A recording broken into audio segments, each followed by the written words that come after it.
Morning, this is Aron with Poe Automotive. Today I have our old workhorse. The other day I was driving and noticed a weird, funny whirring noise coming from the truck. Lo and behold, it has a worn out pinion bearing. So today we're going to be going in, pulling the axle shafts, wheels, tires out, replacing the ring and pinion gears, new pinion bearings.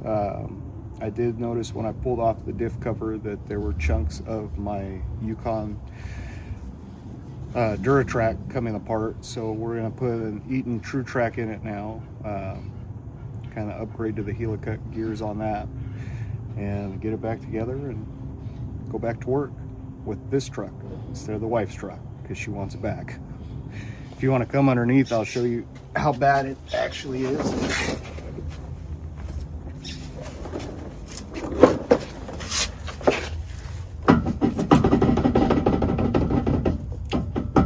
It should not do that.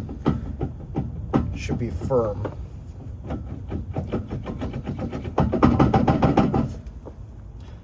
So we're gonna get that pulled apart and taken out, get all new parts in.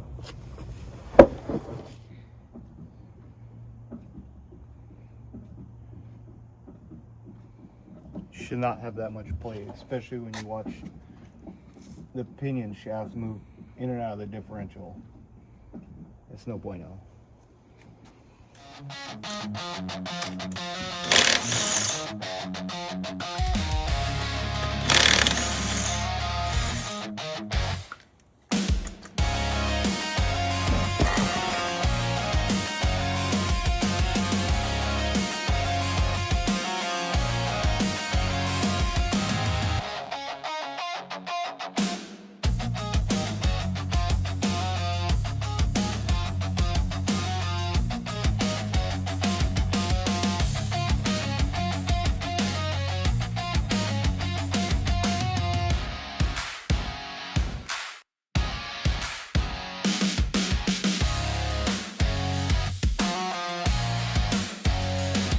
Hey guys, I'm back.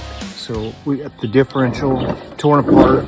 Let's go under there and take a look what we've got going so far. So housing's empty. We got the old Yukon carrier out with the ring gear, pinion gear, pinion bearing races, crush sleeve, all the other associated parts. So now we're going to come over here, start getting the new Eaton posi unit ready, new ring and pinion, all new bearings and seals, and the new lovely tools. Hey guys, Aron with Poe Automotive back here again, working on the truck. It's a little darker out, so I haven't done the time lapse on what I've done to this point. I'll show you what we have going on. So we have the new ring gear installed on the new Eaton posi unit, new carrier bearings pressed on. Maybe they go pick up a new shop press to get all that going on.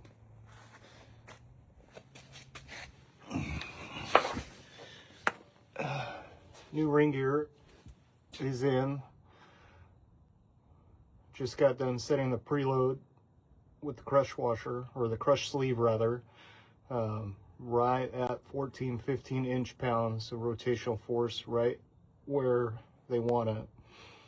It's anywhere from 14 to 19 is the spec on that new bearings. Stay tuned, we'll be back with this tomorrow, and next step is getting the carrier installed with the new bearings, setting the backlash and the carrier bearing preload. Morning guys, it's Aron here with Poe Automotive. Getting ready to get started back on the truck, get the differential all back together and hopefully drive it today. We left off last week the pinion gear we got set, preload set. So now we're going to try to get the carrier installed, set the preload on the carrier bearings, and set the backlash. Hopefully everything will be good. Follow along, we'll check back in a little bit.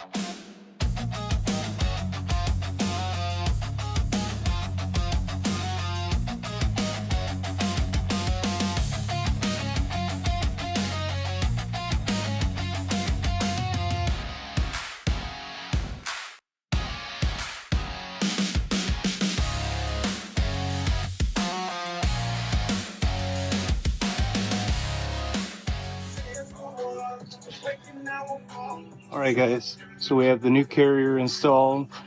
Got the shim packs in, bearing caps torqued.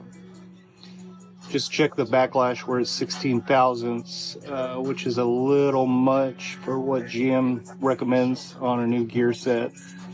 And we're a little light on the overall carrier bearing preload. So I'm gonna pull up the specs, adjust the shims, and get back with you guys here shortly. All right, guys, so I just got back out here from checking the specs on the computer. I need to add 20,000 shim to the left side to get the bearing preload correct, and hopefully get the get the backlash correct to hopefully correct the bearing preload. So follow along.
Hey guys, so we got the truck all back together, wheels are back on and torqued,